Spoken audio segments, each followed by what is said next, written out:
Welcome everyone, today we're having a guide video for Diablo 4. And today's video, we'll be looking at two of the strongest builds in the closed beta for the Necromancer adjusted for the beta. So our first build will be about getting infinite corpses and also deal massive damage with corpses. Our second build will be a 100% critical chance Necromancer bomb build, which deals a lot of damage, and you can be sacrificing your minions or making them to do more damage. So there are a lot of choices with minions, and we can adjust depending on the Book of the Dead. So what I do in this video is, I'll briefly talk to you guys about the skill trees and also codex for each of the build. And we'll also talk about the choices of the different Book of the Dead. We'll also be talking about the potential of the build and how should you adjust for the build in open beta. Now coming over to our first build, which is about the corpses. We'll be summoning corpses to deal more damage with corpse explosion, and by consuming corpses will deal more damage. And this on top of that, we have lots of debuff spells and also darkness spells, which allows us to do even more damage with corpse explosion. And finally, we have tremendous burst damage and also AoE damage with a bomb spawn. Now let's first come over to the Book of the Dead choice for the corpse build. So what you're going to see is a lot of the Necromancer build also involves spawning corpses, including the skeleton rapers and also the bone golems, which will provide us a consistent summoning of corpses on top of all the other spells. We can also make use of the bomb mages, which also provide corpses. So all three summoning units can provide corpses. Now there's one thing I want to highlight. Before the beta starts, we're not 100% sure how many of the summons and also minions will take an active spell slot. It is said the golems will take a slot, but the mages and the skeletons may not take a slot. So if that is the case in the build as we go through, I will let you guys know the adjustment skills you can take away if you're going for more summons. But if you're going for the sacrificial summons, we can have a look at the second build, which you can get more critical chances and also more critical damage. So coming over to the skill tree for the corpse build. So we'll be going with Decompose. This is by far the best way to get more corpses, and also this also gives us a lot of debuff and also essence. And making enemies slow means we can deal more damage to slow enemies. Over here we'll be going into the Bone Spear, and the Bone Spear will be max level to level 5, and the Bone Spear will also aim to make enemies vulnerable. Now the second build with a Bone Spear will make Bone Spear to hit very hard with a 100% critical chance. So there's a variation very soon, you'll see. Now we will be going with 1 point into Healed Flesh, not at the start of the skill perking, but at the end of the perk, just because we want more corpses to deal more damage, especially against the boss with a double summoning chance. Now as we come over to the Macabre section, you can see the cornerstone of the build, which is going to be the Corpse Explosion. This will be the core of your build, and this deals tremendous damage with increased radius, which is really good. This also deals dark shadow damage, which means that you can be doing more damage, especially with some of the codex. I'll show you one of the codex over here. This is the aspect of the dam, dealing 30% more shadow damage when you have both of the curses activated on the enemy, which is the plan of the build to deal more damage and also debuff.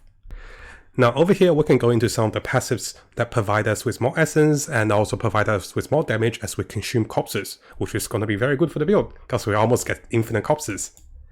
Now as for the corruption section, I'll be going with 1 point into Iron Maiden and also making Iron Maiden free of essence. This also gives me additional essence for me to cast my Bone Spear.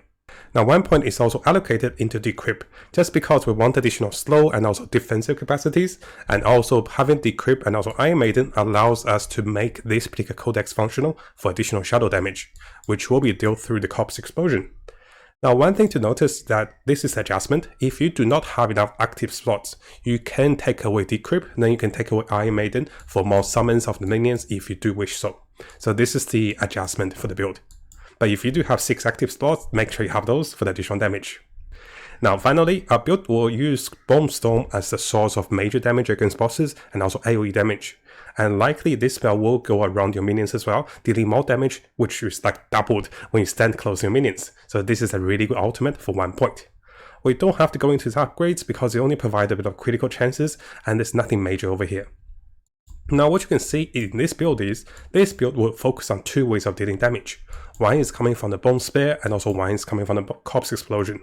Especially the Corpse Explosion, you'll be doing tremendous damage, because all of your spell rotates around debuffing enemies, making more corpses with different passives like the ones over here, and also the different passives with all of your summons. All of your summons have a chance of making corpses, or guaranteed chance of making corpses, making this build extremely potent and also massive in damage. Now briefly having a look at some of the offensive codex we can go for. This is just a small section, of course, you can get more in the game. So one of them will be the aspect of the Damned, especially when you use Decrypt and also Iron Maiden to deal 30% more shadow damage with Corpse Explosion, so having those curses will be really nice. The other two we can go is of course Edgemaster's Aspect, which allows you to deal more damage at full energy. Because Corpse Explosion will consume your energy, you do want to have high energy if you have this codex. And finally, we can get more damage with the Bone Spear, having the bonus damage up to 50% with the core spell. Now coming over to a second build, if the corpses and also monsters and also summons and also minions is not your thing, we also have one of the strongest endgame close beta build for the Necromancer. And this is the 100% critical chance Necromancer with a bone build. And this is tremendously strong and hits really hard. This build also have two variations. You can be keeping your summons or your minions, or you can sacrifice them. So we talk about both options over here. Coming over to the Book of the Dead for this build, we can go with the Skeleton Skirmishers and also having every time you critical hit, the Skeleton Skirmisher can critical hit as well. Because you'll be perking into a lot of critical hits, this is actually not bad. At the same time, if you do not plan to have the summons, you can enjoy a hefty of 5% increased critical chance by not having your summons. And this can potentially give you more active slots, so this is also optional. So our Bone Mage build can always sacrifice minions. As for the Skeleton Mages, we can be going into the Bone Mages and also Bone Mages deal additional damage.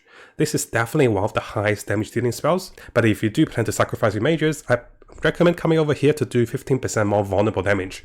You can also go with high essence as well, and this also makes a build with higher critical chance and also more damage. Now finally, as for the golems, I do plan to make the golems stun and also disable enemies. Together, and the golems can provide the vulnerability against enemies. But of course, if you are sacrificing the golems, which you can do is get another 30% critical damage, and this is very good for this build.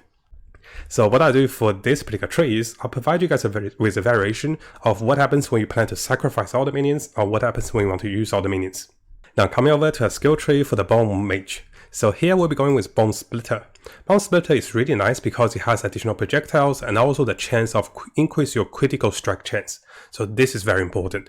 Because our build wanted as many critical chances as we can, so the basic spell that gives us this is really good. Now if we come over to the core spell, we'll be going with Bone Spear to level 5, and on top of that we'll have increased damage and also increased critical strike chance and also additional projectiles. Again, we're building into high critical chances, and this will allow us to have close to 100% critical chance by the end of the build. Now over here for the core section, we're also going to the passives which provide us with 30% more damage with the Bone Spear, and the Bone Spear will be the core spell of the highest damage for the build. So coming over to the cap section, we want vulnerability, and the Bone Prison is very good for this.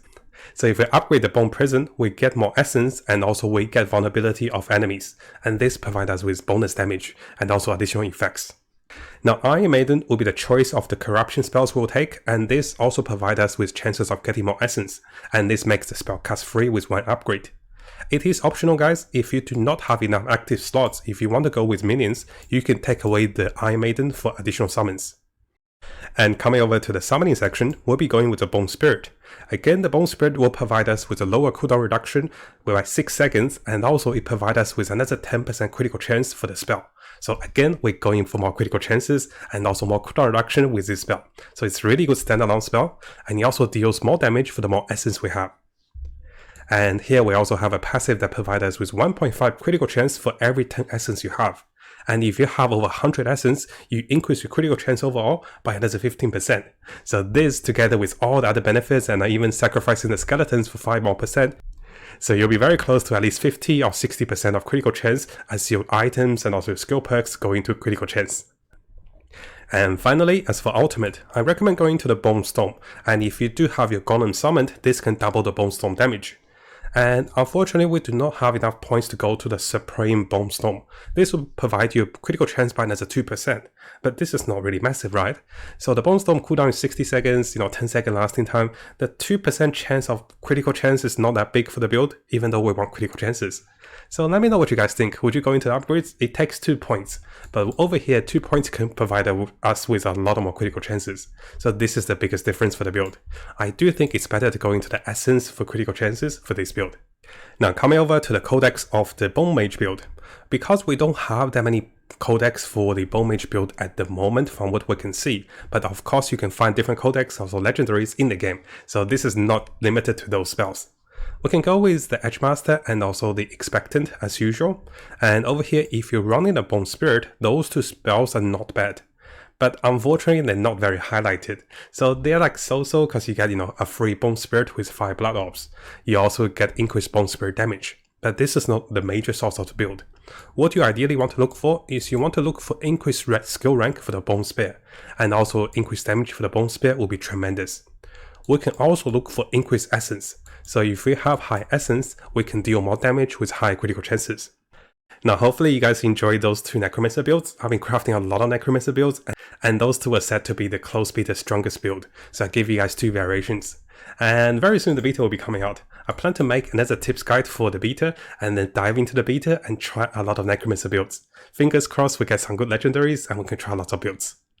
Now before you go, and if you guys didn't know, we have a new YouTube channel, and if you guys haven't subscribed, make sure you subscribe and check out the behind the scenes and also fun clips and also more stories about us, and then you get to know me a little more personally instead of just reading the news and also the games, right? So I want to share a little bit more with you guys, so make sure you check this channel out if you're interested about Matt and also Uni. She's really funny too, and she's really shy, so I want to give her a surprise and do a shout out for the new channel to get some subscribers. Thank you guys, I'll see you guys next time.